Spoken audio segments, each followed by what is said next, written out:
And new this morning for you, a man wanted in connection to a deadly shooting 6 months ago. He's behind bars right now. Good job by Metro Police getting this fella. Cuthbert Langley's live at the CJC. Tondreek Fitzgerald is who we're talking about, and you gave us an update that they were looking for him yesterday morning, and now they've got him. Steve, yeah, it was about 36 hours from the time that Metro Nashville Police first announced that Tondreek Fitzgerald was a suspect in the shooting that led up to his arrest this morning around 1 o'clock. Let's take a look at his new mugshot just into the newsroom. He's been charged with 3 counts of attempted criminal homicide and another count of reckless endangerment. His bond has been set at $550,000. This all stems from a shooting that happened back in September. Let's take a look at some of that video. We were there on the scene just moments after that shooting. What police say is that Fitzgerald, another suspect, Robert Merrill Jr., and the victim, Javaris Charleston, actually went to this public housing development, got into an argument, and then that's when guns were pulled out, and Javaris Charleston was unfortunately killed in the crossfire. Police arrested Merrill earlier this week, charged him with the similar type of charges that Fitzgerald is facing this morning. And Fitzgerald has been very outspoken on his Facebook, even up to the last hour before he was arrested yesterday. He said that his family wanted him to turn himself in, but he wasn't ready. And then this morning around midnight, that's when he started posting pictures of messages he got from his friends supporting him, and said that will help him when he turns himself in today. So we don't know yet about if that actually happened, if police arrested him, or if he surrendered to authorities. We're still working on those details, and we'll bring those updates to you as soon as we get them. But for now, reporting live at the Metro Jail this morning, I'm Cuthbert Langley, News Channel 5 HD. All right, Cuthbert, thank you. 1 person dead, 2 more injured after a crash overnight. It was in Smyrna along Nissan Drive near Sam Davis Road. We'll show you the map there of Rutherford County there, and few details coming out right now. We do know the person died on the scene. The others went to the hospital. Once we get more info from the Smyrna PD, we'll pass it along to you. A man is recovering after being shot in the leg in South Nashville. It happened last night on Elysian Fields Road around 9 o'clock. Police tell us the shooting is drug-related, and the victim is expected to be fine. A gang turns on one of their own, and now 3 accused killers are behind bars. Johnny Austin, Doyle Cammon, and Tracy Clerk were arrested in Sumner County yesterday. The trio is charged with first-degree murder in the death of DeAnthony Hall. Hall was found shot and killed on Rock Springs Road in Bethpage back in December.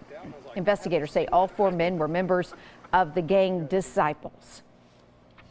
A mother is in big trouble this morning, accused of abusing her 6-year-old son. Now listen to this one.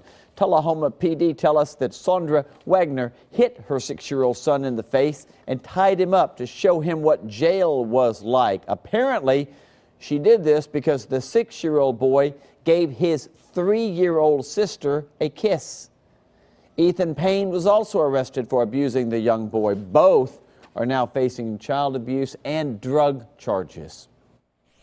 New this morning, a Texas thief is behind bars in Kentucky after getting caught in the act. The Kentucky New Era reports Christina Morales was caught trying to break into a business in Hopkinsville. Morales admitted to at least 2 break-ins at car dealerships there.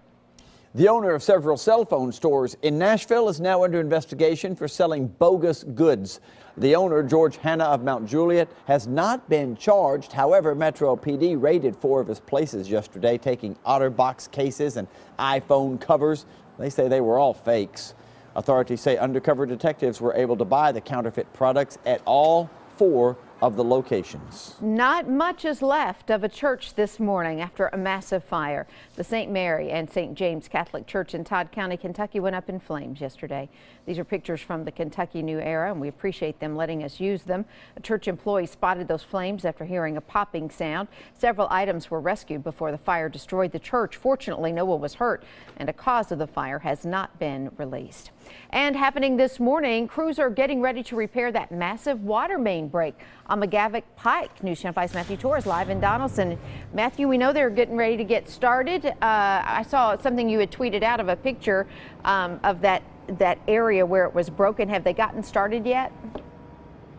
Hey, so from what we're told, the construction company just arrived. They've actually just parked up the hill. They're getting ready to set up the cones and block off the lane here on McGavick Pike. Let me step aside here for a second. Where you see that car, that's actually where the main rupture occurred. There was a hole back on January 21st when it happened. They've since covered it up, but with the repair, they will plan to dig everything back up in order to fix the problem. As you can see, they are planning to block off the lane starting this morning.